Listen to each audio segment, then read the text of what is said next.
KC Laboratory. Sponsored by Emprise Bank. It's the KC Laboratory presented by Emprise Bank. Whether you're borrowing for today or saving for tomorrow, Emprise is your partner in possible. Just think of them as your Chad Henne in the third quarter of the 2020 AFC divisional round. Emprise Bank, member FDIC. So appreciative of them and all they've done for KC Sports Network. And I'm also appreciative of my dear pals here that I'm going to talk about my favorite football team with. First off, find him on Twitter at Chief in Carolina. Maddie Lane, I'm telling you, the shirt that you're wearing, the KC Sports Network shirt you're wearing is great. My question is, why haven't you cut the sleeves off of it yet? Well, now that we do these podcasts and we put them in video form on YouTube, I do think that, I got to make sure the nipples stay completely covered. And when I make a tank top, we go with the low cut. And every now and then they used to slide out when we did these podcasts. Craig knows that's why he's embarrassed. So we have to keep the sleeves on. And I went ahead and went safe. We went 3/4 sleeve, pull it down over the elbow. So that way there's no chance of somebody playing peekaboo over here. And so besides that, I'm doing great. I'm glad you asked, though, because this is just more pressure. If you guys want tank tops in the KC Sports Network merchandise store, please let us know, because I've been trying to get them in there. Nobody else has yet. It's for Maddie's sake. Maddie's trying to crowdfund support for him to get KCSN tank tops. Correct. And I think this is a great idea. Craig, why is Kent laughing at this? I have no idea. I'm just still hung up on the fact that you had to wear a shirt that's down past your elbow to make sure your nipples don't pop out. But listen, sometimes you gotta be safe. Yeah, I'm just ready. I'm ready to talk about the Chiefs. I'm ready to talk about their opponents. You guys seem to like these previews of the season coming up as we're trying to get through to training camp here. So we got a couple more teams on the roster. Let's go. Yeah, we got one team we don't see very often, and then one team we're going to have a lot of fun dunking on. But week 11, we're going to start there with the Dallas Cowboys. Craig, quality of the roster for Jerry's team. I mean, it's not bad. It's led by Dak Prescott. I think we're all curious to see how he's going to look, coming back this year and see the kind of player that he was. His growth curve has been so good so far, and I think you're looking to see if that's continuing or not. They've got good receivers. Zeke is a really good player as well. They got a couple pieces on the defensive side of the football as well, but that's certainly a lot weaker compared to the offensive side. But it is an overall pretty good roster. I'll be curious to see how it looks once we get to this point in the season. They might be gelling a little bit better than I think that we're all looking at on paper right now. This might be a really competent squad by the time the Chiefs see them late in the season.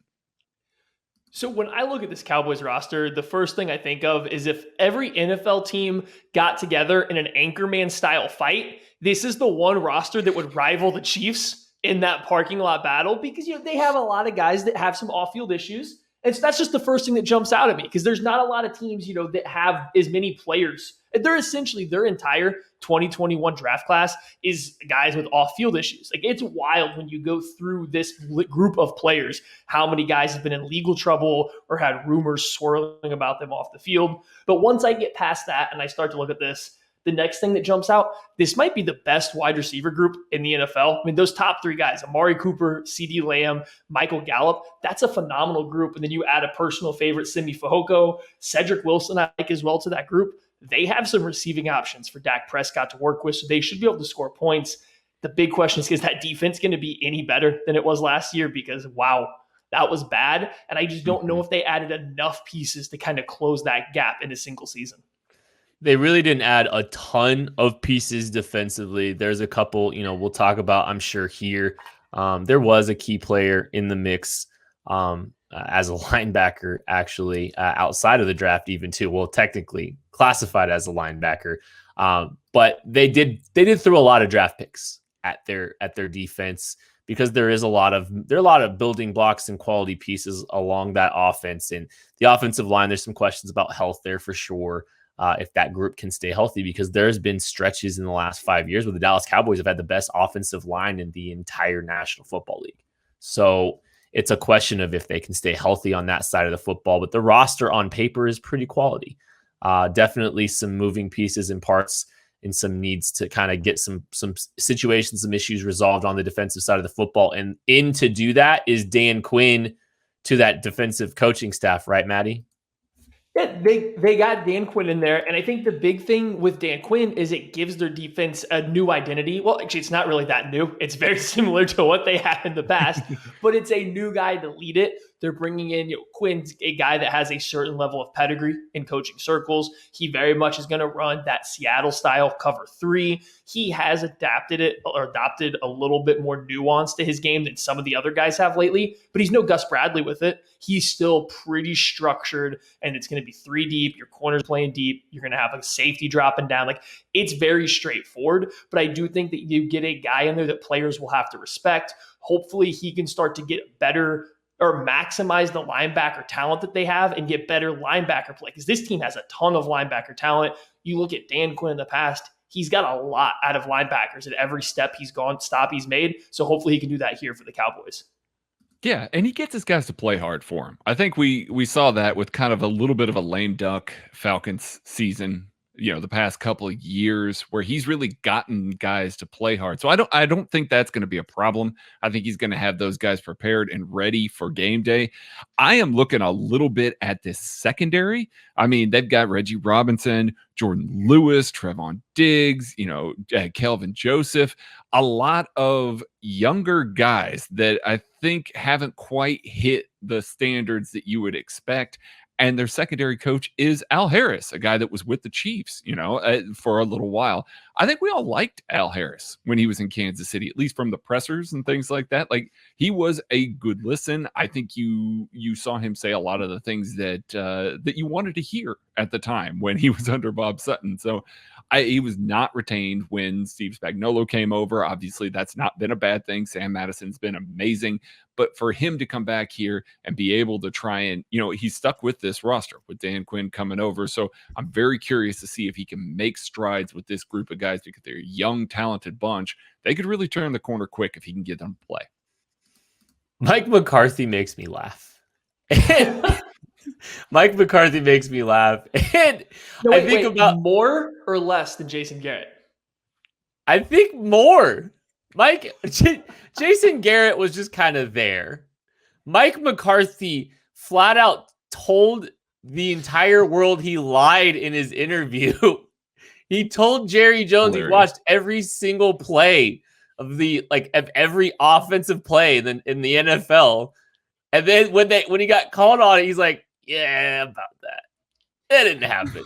And his first season kind of went like that. It just, a lot of, maybe a little false hope. He had to fire his defensive coordinator. He made a decision to go with Mike Nolan in year 1. Failed miserably. I think, Kellen Moore is a nice piece to be involved there, but you also have to wonder if there's a little bit of Mike McCarthy maybe not wanting him and Jerry Jones wanting him to be around. There just kind of seems like, I think Kellen Moore is one of the brightest young offensive minds. There was some speculation that he might bolt for Boise. Didn't.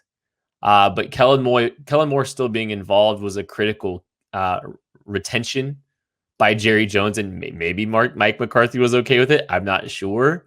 But, this is it's a fascinating, just the whole thing's just interesting to me, because it was off to a rocky start in year 1. Going to be interesting with a full year of Dak Prescott and this coaching staff. All right, let's talk about some new additions, Craig. Yeah, I'll start with the first round pick this season.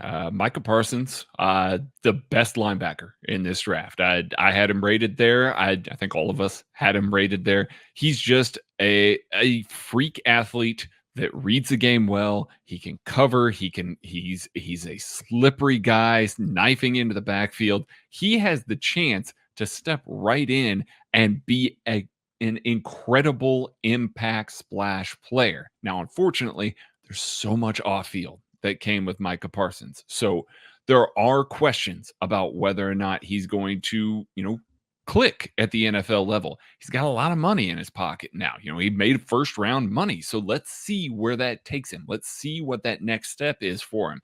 Can he stay on the straight and narrow for that and be able to be the impact player that I know he can, because you turn on the tape and he is everywhere. Now, he's got to be on the field to do that. So let's see if that can be the case for this Cowboys defense. He could be a massive addition right from Jump Street for this team. When you just going back to Dan Quinn, you look at what he was able to do with Deion Jones there in Atlanta, who eventually became their Mike linebacker, which is where Micah Parsons is listed right now, even though he's a little bit more of a run and chase style guy, similar to what I think it's a good fit. So I do think they can maximize him. I'm going to stick at the same general position and go with Keanu Neal, who Quinn brings with him from Atlanta. He's currently listed as a weak side linebacker for them, but then I look at their strong safety depth chart and I just don't see how they don't play Neal at strong safety. I feel like this is the silliest thing going on right now. You look at what Quinn was able to do with Keanu Neal. He played him out wide in that cover 3 system. He played him as a boundary corner, essentially covering a third of the field when teams put a tight end in a Y ISO formation. So I do think Keanu Neal is going to play safety. I think, he'll play in the box slot, but he'll be a safety for them. And I think looking at their safety play over the last, half a decade, maybe a full decade, has been really, really bad. So if you're a Cowboys fan, you want to feel good about something, you may just have gotten your best safety in a good 5, 6, 7 years right here. Well, you just look at their linebacker group, and you've got Micah Parsons, a first-round pick. Jalen Smith would have been a first-round pick. I think he wound up going in the second round and just got a big extension. Leighton Vander Esch, first-round pick. And now Keanu Neal in the mix. If they're not trying to figure out ways to utilize Keanu Neal outside of the quote unquote will linebacker position, if he's not, your strong safety in some situations, I think that's just a glaring mistake. Let's talk a little bit, I guess, about the other funny thing is Jabril Cox is there too. This team loves linebackers. They love linebackers more than the Chiefs love linebackers. Give us one of these. These are good, talented players. Give us some linebackers. I would gladly take, one or two of these. I'll go with Kelvin Joseph. He's a safety or a cornerback. I'm sorry, a longer limbed, athletic, younger safety. His tape, there's some real promising play there, but consistency is the key for him, especially as a young player. There's some coachability questions out there for him. It's going to be fascinating to see. There's a lot of question marks for the entirety of this draft class, and Kelvin Joseph is no different. But he's the talent, and he fits this defense perfectly. He's another one of those long, lengthy cornerbacks, real ideal fit for this defense. Going to be fascinating to see how he can play year one. They've got some really quality length along that cornerback group with him, Trevon Diggs. That's a really nice group there. Funny enough, they got Israel Mukuamu. It'd be interesting to see where he operates too. Does he play outside? Does he play safety? Some talk that he might be a safety. I put him outside at corner still. I like him out at corner. Him everywhere. Play him everywhere. Their entire defense is guys that should just play everywhere. Yeah, I love it. It could be fun. We'll see what happens with Dan Quinn, though. He's a very rigid dude that ends up with all these guys that can kind of play a little bit of everywhere. All right, some players to watch. I'll start us off. And Maddie, I'm going to show you grace and leave your favorite player in the world open for you to talk about. I'm pretty sure I know where you're going. So I'll just go ahead and talk about Tyron Smith, who has consistently, in the last 10 years, been one of the best tackles in football. He's an exceptional, rare talent. He is a great athlete, or was he a great athlete? That's the big question for him. There's a lot of issues with him injury-wise. He's starting to get on the downward trend of his career. How does he bounce back this year? Is he able to play? Is he able to sustain consistent play? Are we going to get to see the Tyron Smith of old, or maybe not the entire, Tyron Smith of old, but are we going to get, I think an older veteran Tyron Smith that maybe isn't the same athlete that he's been, is still a high quality tackle. I hope that we get to see that version of him, or close to that version of him again, because he is a treat to watch. Guys don't move the way he's able to move. And even 85% of his movement skills are better than most tackles in the National Football League. I'm going with the best offensive lineman on this offensive line, Zach Martin. Zach Martin might be the best interior offensive lineman in the NFL. And I've now managed to piss off another AFC East team. So I'm sorry, Quentin Nelson. South, no, Zach Martin. South. You don't South, get names South, of anything right. South. Hey, listen, I got Zach Martin right. Give me credit. Might as well just move the Titans to the AFC East. He almost called them the Indianapolis Hoosiers. I did. Love the Hoosiers. No, Zach Martin is amazing. Like this guy, he does a little bit of everything, and he does it at the highest possible level. He's kind of the prototype. Like he really does, from a size, athleticism, strength. Like he's got everything. You can put him in any scheme, and he's going to thrive. He played right tackle for this team for a little bit last year because they needed guys to really shift around. And he even did that well before he had to go on injured reserve for a little bit, but he's back. They're going to have guys around him to where he can actually play his preferred guard position. And he's going to be this top shelf guy. He's been basically one of the all-pro team. He's been on an all-pro team for like 5 or 6 years for this Cowboys team, but he wasn't on one last year because of everything that he had to go through. You better believe that man wants to be on an all-pro team again. You're going to see him at, like a crazy high level playing. So I'm excited to watch Zach Martin again this season. I'm going with CeeDee Lamb. I do think the Randy Gregory, storyline is going to be a lot of fun to watch, just seeing him come back. But CeeDee Lamb, I had him as my number one wide receiver when he was coming out into the draft last year.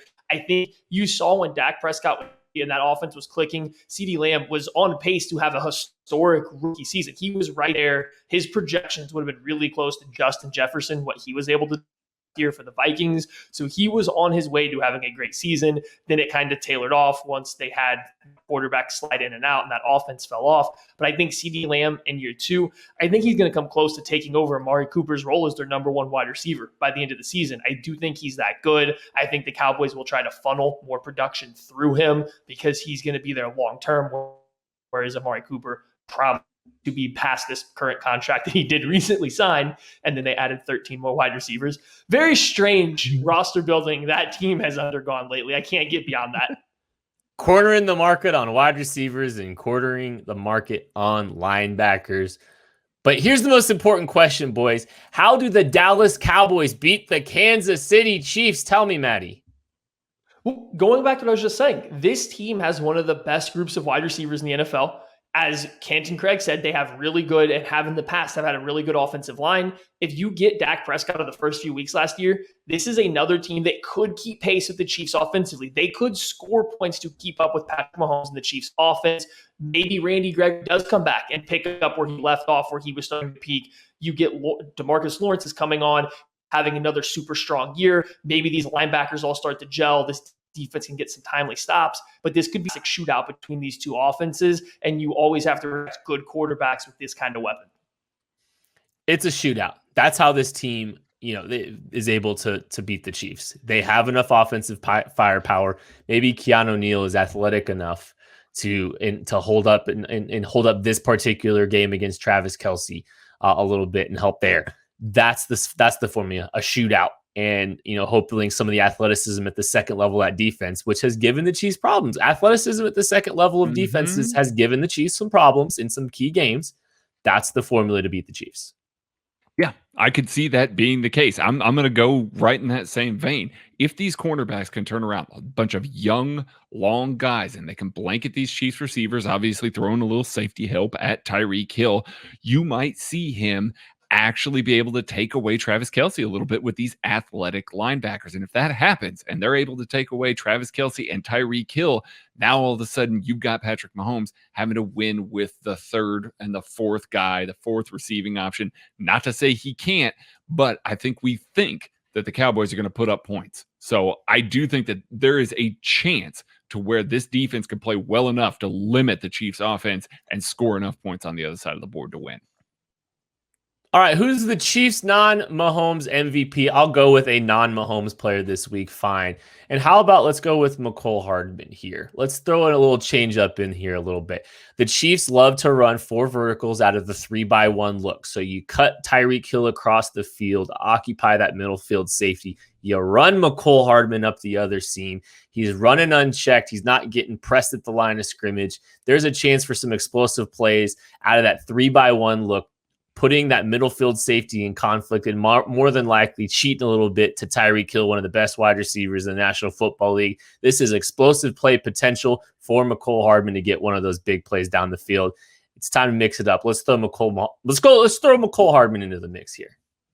I'm going to go with Juan Thornhill. I think with these receiving threats and the ability to get vertical, that Juan Thornhill returning to form, being the player that we know that he can be as a deep safety, could be a major impact guy. We know that Tyrann Mathieu is elite and that he's going to patrol the middle of the field there really, really well. Juan Thornhill could be the guy on the back end to really make some plays. And if he can make some plays there, maybe come up with a pick, couple PBUs, keep this offense in enough check to where the Chiefs can build a lead and force the Cowboys to be a little more one-dimensional. Guys, I'm going with Travis Kelce here because it's a zone defense. I don't think they have anybody that can line up on him in man-to-man coverage, but I want to use my time on this segment for something else.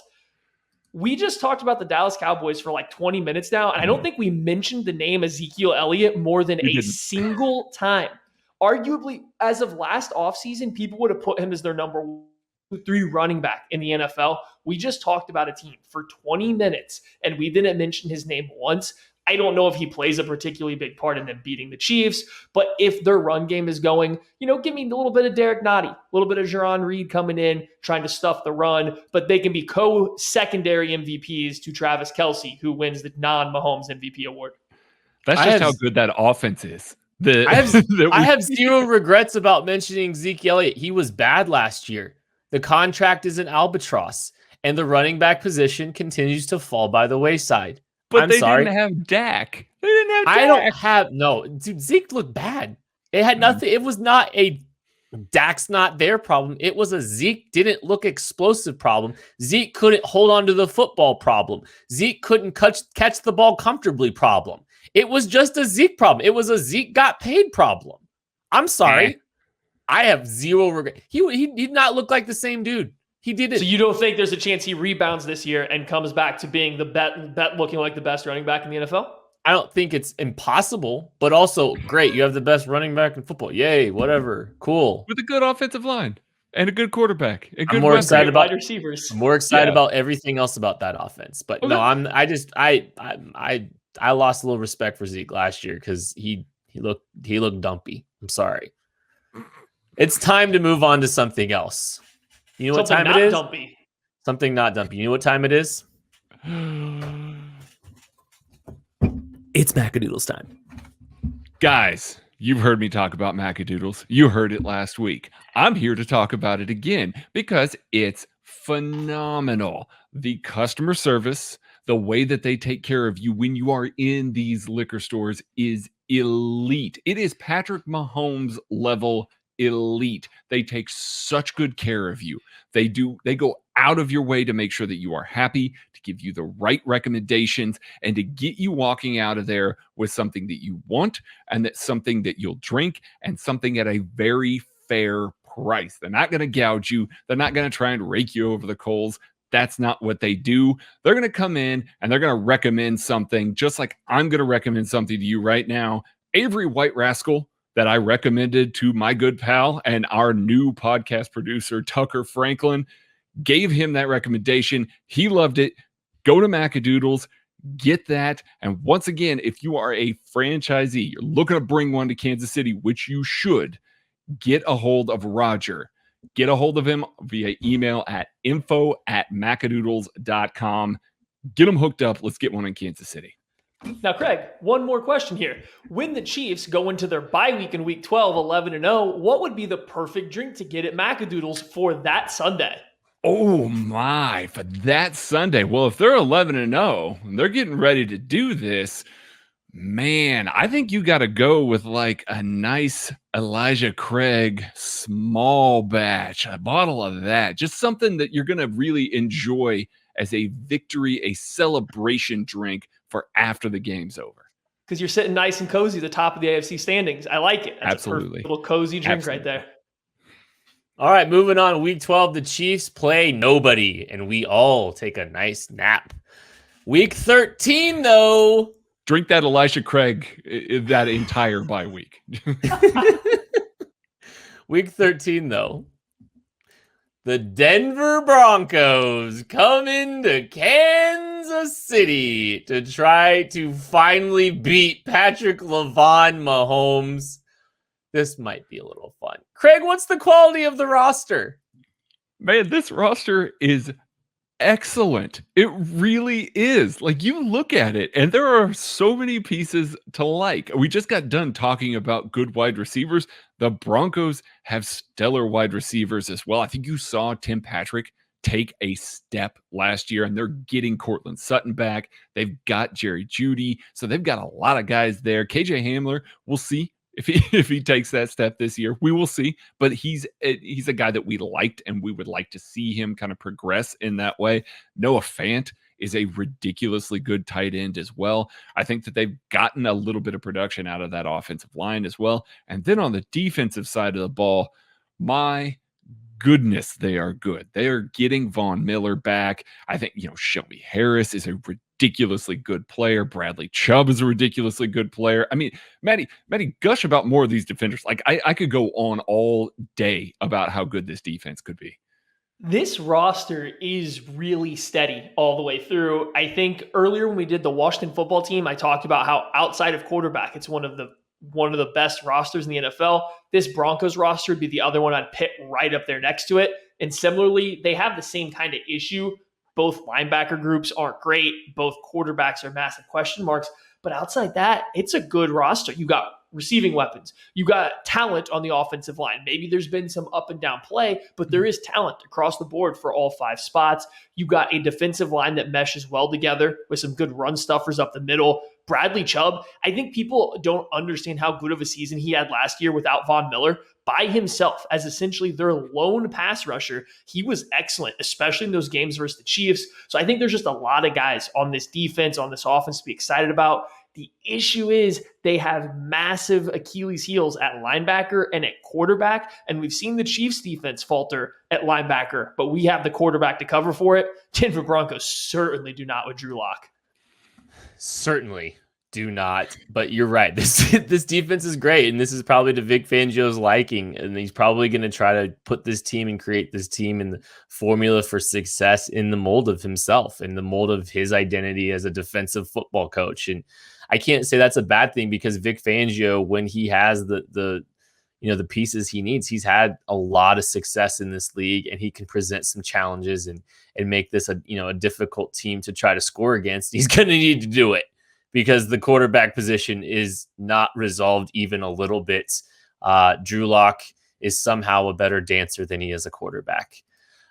Let's talk about the quality of the staff here for the Denver Broncos. And, I guess I actually really like Vic Fangio. I know it's kind of been up and down for him, his early tenure, but I actually think he's a guy that you give a long leash to. And I'm glad that the Broncos did give a long leash to a guy like this, especially since the quarterback position is not particularly strong. I know we keep hammering on it, but it's just the reality. It's the thing that's holding this team back. Vic Fangio, he's been a guy that's been able to produce top 5 defenses in this league. And I think, there's the ceiling for a defensive minded football team, it still relies on what happens at the quarterback position. But, if you don't have that guy at quarterback and you're still searching for that guy, what this team has done to build around him has been really good. And Vic Fangio, I think, has earned the opportunity to continue to see this thing through. Maybe they can attract Aaron Rodgers next year and make things interesting.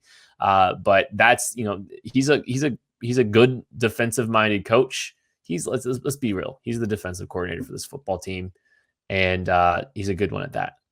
Yeah, he's a really good one. And the guy that's wearing the defensive coordinator label is Ed Donatel, and he's been a secondary coach for this team for the past 3 or 4 years. Before that, he was a secondary coach with the Chicago Bears and the 49ers. He has had success literally everywhere that he has gone, and he has a stocked roster in the secondary. He will have zero problems getting the most out of all these guys. I'm sure we'll talk about some of these guys coming up in some upcoming segments here, but I'm really looking forward to seeing how he gets the young guys to progress, how he gets that group to play together. Because frankly, if they weren't in the AFC West, I would be actively rooting for this defense to be good, because it's going to be so much fun with this coaching staff and with this amount of talent on this team to really be a good defensive football team. So I think going back to what Kent said, where if you don't have the quarterback and you're a defensive-minded football team, this is how you go about doing it. And I agree. And I think getting an offensive coordinator like Pat Shurmur would make a lot of sense for that style of football. West Coast offense, you get the ball out quick. It's not necessarily run heavy, but you're still trying to move the chains, matriculate the ball down the field. You're just using, you're spreading the field out. You're getting short, quick passes. You're running into favorable boxes with a good running back room. So I like what Pat Shurmur can bring to this offense. The problem is Drew Lock can't play in a West Coast offense very well because he likes to hold the football. And then he likes to chuck it downfield, and it becomes a problem. So I think Pat Shurmur is going to have to kind of mold his offensive game plan to fit Drew Lock's play style a little bit better than he did last year, because right now it's just two different play styles at war with one another, and it's really not working. It's not helping Drew Lock develop. It's not helping Pat Shurmur shine as an offensive coordinator. Those two need to get together and show a little bit more cohesion, or this is never going to get off the ground. Before we get on to the next part, do we think that Teddy Bridgewater has a shot by this point in the season to be playing? I mean, a guy who can run the West Coast offense, a guy that Pat Shurmur doesn't have to make accommodations for in that same way. Now, that's not saying that I think that Drew Lock is definitively going to fail, but it may be one of those situations where Pat Shurmur says, listen, I'm getting guys open. I'm getting the offense running the way that I want to. I just need a guy who can come in and run it. I think he could. I think he could get some wins out of this football team. I think Teddy Bridgewater does enough to protect the football that they can kind of win and operate with that formula of, Teddy Bridgewater's ceiling's low, but his ability to run the offense, his ability to distribute the ball to the playmakers and let them do the heavy lifting, protect the football enough and let the defense kind of do their work. That's a formula for winning in the regular season. The ceiling of this team is determined by if Drew Lock can step up and make a, growth and development as a player enough that, that he shows enough promise where this team isn't thinking about trying to go elsewhere next year. Neither of these guys are the solution. One is just the ceiling and the other one is the floor that can help you win football games now. So Vic Fangio can go 9-8 this year, or 10-7 with Teddy Bridgewater potentially, but they're not winning the playoffs and they aren't really a legitimate threat in any way, shape, or form with Teddy Bridgewater under center. The only chance they have an opportunity to actually be a threat, believe it or not, is if Drew Lock reaches a ceiling.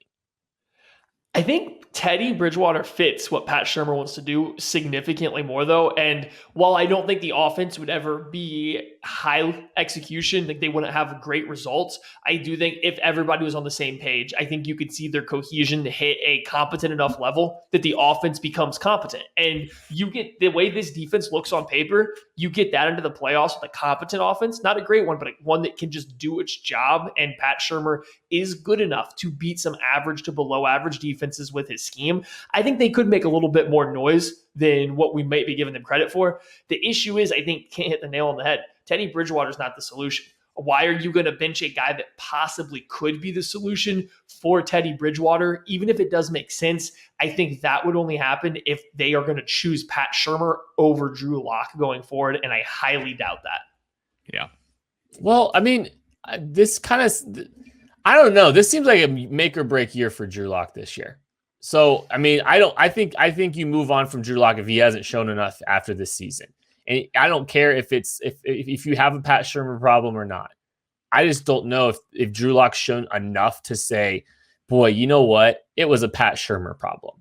Like, I don't really think we've seen enough from Drew Lock to this point that you're talking yourself into a regime change on the offensive side of the coaching staff is really going to be what unlocks his talent. Because there's a lot of mistakes that should not be made, especially, I mean, quarterbacks are coming into the league making less of the mistakes that Drew Lock is making. There are some every year. There are going to be rookies this year that make less mistakes than Drew Lock does. But here would be my pushback is that at week 13, there's still enough time left that you can jettison Pat Shurmur, get, an interim offensive coordinator that might have a slightly different system, and let Drew Lock test out that system before you're just going to Teddy Bridgewater. I think at this point, if you decide that the Drew Lock, Pat Shurmur thing isn't working, I doubt you're keeping either one of them. You just got to move on from both going forward. So give Drew Lock a chance in a slightly different system, whoever would be replacing him for that short period of time. That's what I look at. Now, I would also start Teddy Bridgewater from week 1 and try to win this year because I'm not a Drew Lock fan. He tries too hard to be B Rabbit from 8 Mile and just plays quarterback like I imagine Eminem would on a football field. So I kind of have a feeling like, yes, Vic Fangio is getting a long leash, but I do have a feeling if they don't win football games this year, if they're week 9 and they're, 3-6, 4 and even 4 and 5, I bet you the reins get handed over to Teddy B because they're just going to try to win some football games and I fully believe that this team is going to try and add a veteran quarterback next offseason, and they're going to try and make a splash because they tried to do it a couple of times this offseason. I think you're going to see him go all in on that. So I'm not sure. I might be with Maddie there. I'm not sure that Pat Shurmur or Drew Lock is going to be the guy, but that's for a next offseason. Well, but to Ken's point though, Vic Fangio has a long leash, but he also didn't really get a head coaching job until really deep into his career. And that's probably for a reason. He definitely had the option or opportunities to get a head coaching job before and didn't. So now that he finally got one, if they're sitting there at 3-6 again, I don't know if he can survive another top, one of the 10 worst teams in the NFL kind of years and be back next season. They might be a full changeover from top to bottom. All right, let's talk about some new additions, Maddie. What you got?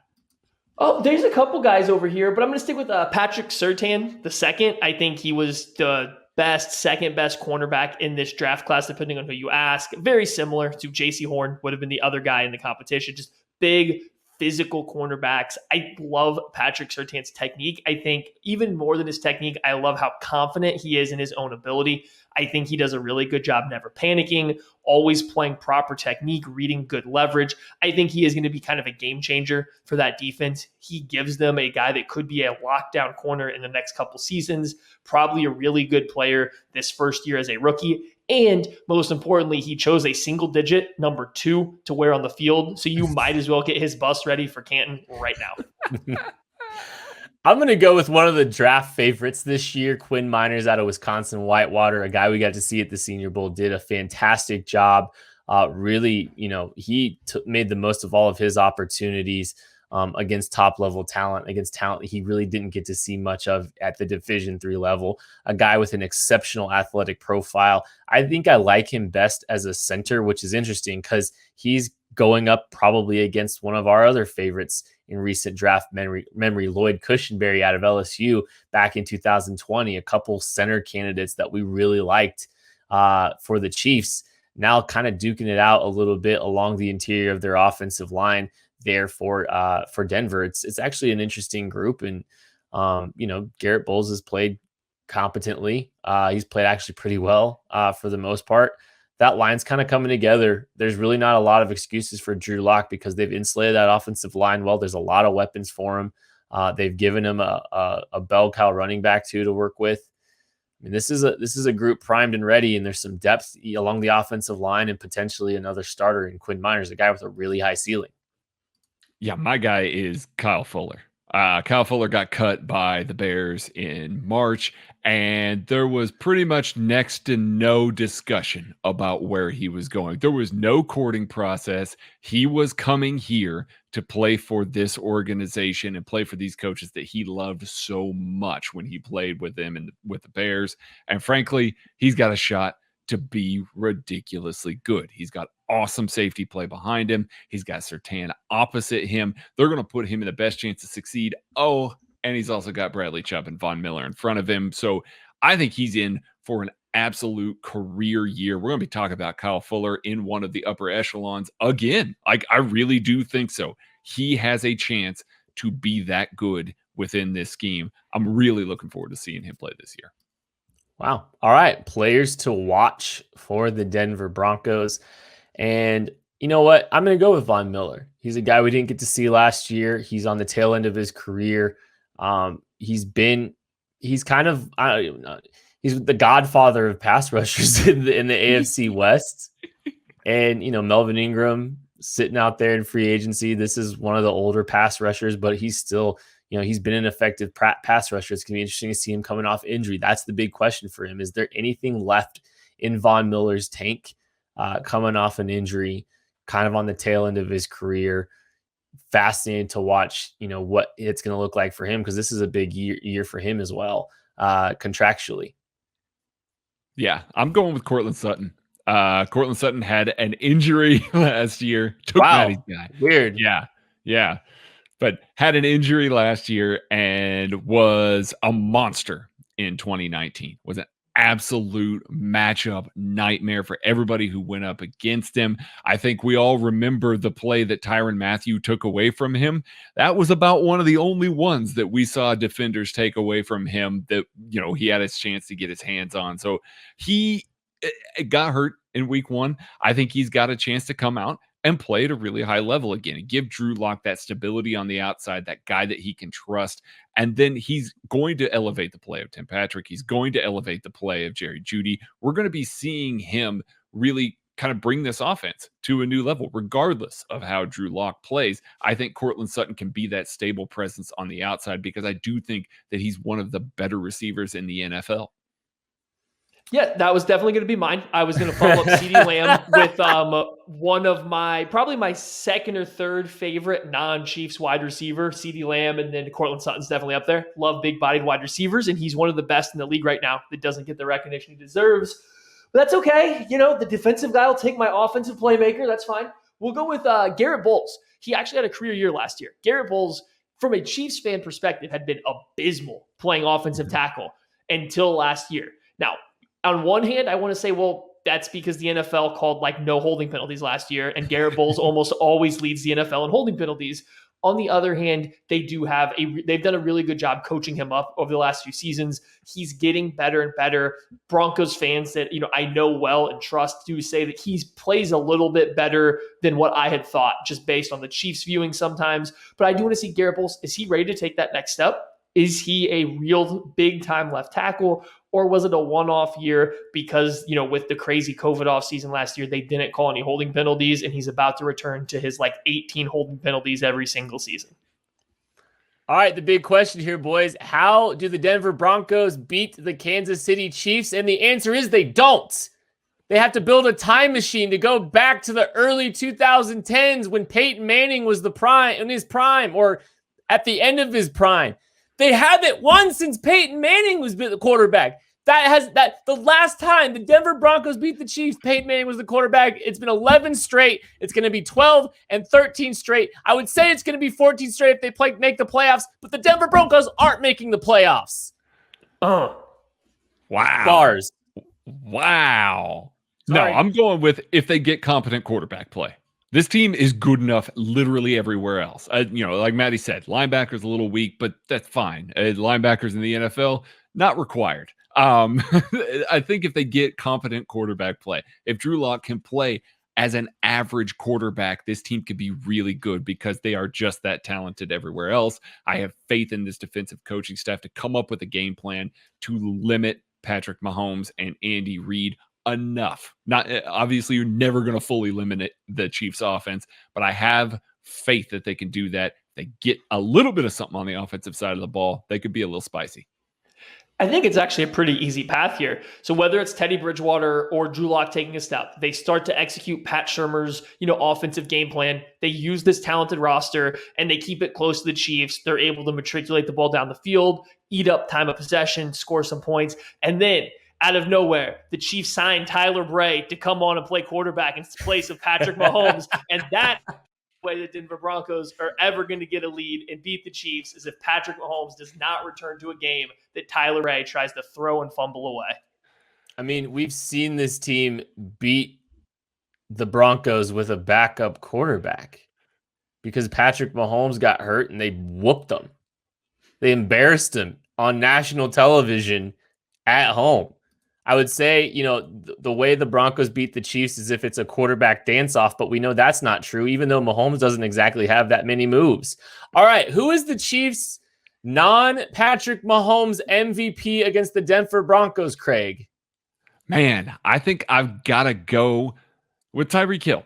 I think that this is a chance for him to shine against one of the NFL's best secondaries. I just got done talking about how elite they are, how good they have the potential of being. We've seen Tyreek Hill really step up against those types of defenses, against those types of teams, because he wants to show that he can run with the best in the business. I think he's going to feel like this is the team that he has to put it on to kind of cement where he stands in the NFL. So I'm really thinking that Tyreek Hill is going to have a monster game in this one.